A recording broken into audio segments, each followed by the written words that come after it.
The golden-bearded envoy Tai-Bai, Jinxing, led the Monkey King out from the depths of the mountain of flowers and fruit, and together they rose on clouds into the boundless sky.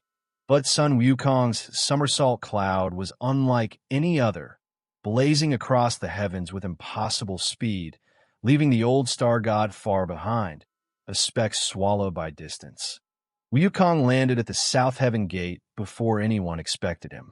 He was about to stride right through when the guardian king of growth stepped forward at the head of a wall of heavily armed celestial soldiers. Spears, swords, halberds, and halberds formed a forest of steel. The gate was shut. No one was letting him pass. Fury erupted across the Monkey King's face. He snarled at the guards, then whirled on the arriving star god. That old fraud Tai-Bai Jinxing had come bearing an imperial summons, an invitation from the Jade Emperor himself. Yet here stood an army blocking the door as though Wukong were some common intruder, not a guest of honor summoned by heaven's highest authority.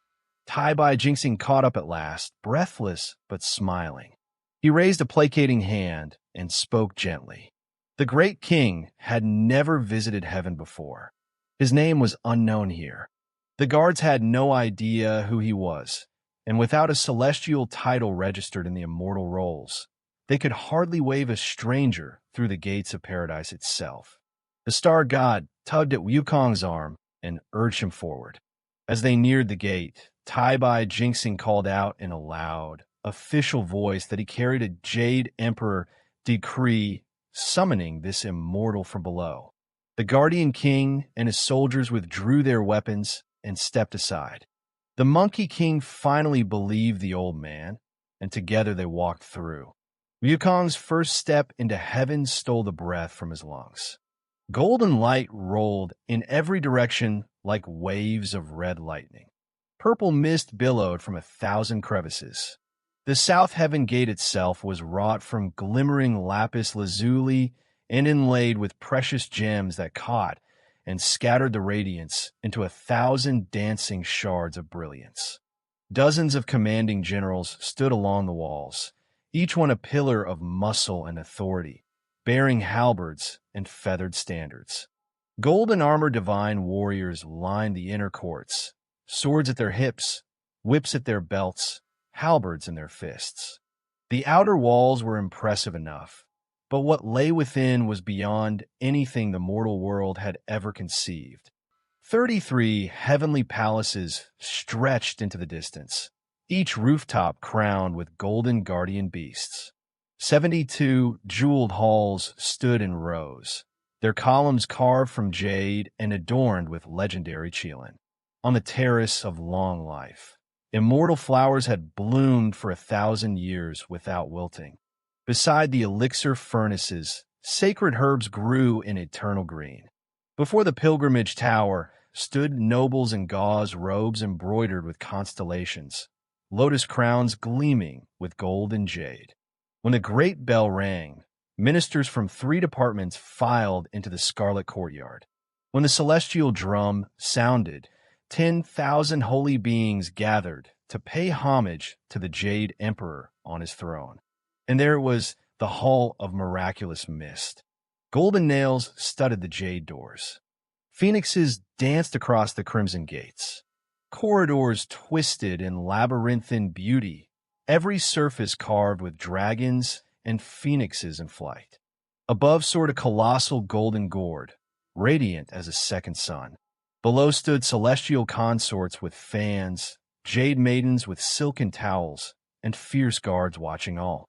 At the hall's heart sat a glazed dish piled with layer upon layer of the Great One's immortality pills. An agate vase held curving branches of coral, red as sunset. Every wondrous object of heaven was displayed here. Gold pavilions, silver halls, jeweled flowers, sacred grasses, things the mortal earth had never seen and never would. Tai-Bai Jinxing led the Monkey King to the hall's entrance and strode straight to the throne without waiting for a formal announcement. He knelt and reported that the summoned immortal had arrived. The Jade Emperor, seated behind a jeweled curtain, asked which one was the demon immortal. Wukong stood to the side, listening, not bowing, simply watching. Wukong straightened and answered with casual ease, saying he was the one. The court officials gasped in horror.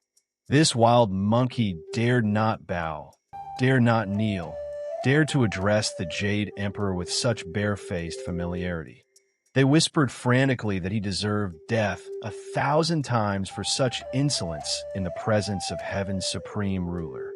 But the Jade Emperor merely decreed that Sun Wukong was a mortal immortal who had only recently attained human form and knew nothing of court ceremony. He pardoned the offense. The officials called out their thanks. The Monkey King gave a perfunctory bow, barely more than a wave, and the matter was done. Heaven's highest authority had looked past his rudeness. The Jade Emperor commanded his civil and military advisors to find an open post for the new arrival.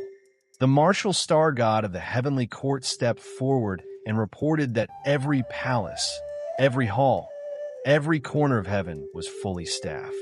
Only the imperial stables lacked a chief administrator. The Jade Emperor decreed it on the spot. Sun Wukong would be the keeper of the imperial horses. The Monkey King beamed with delight. He had a title, an office, a place in heaven. The Wood Star God escorted him to the imperial stables, where he met his staff and inspected the grounds. 1,000 celestial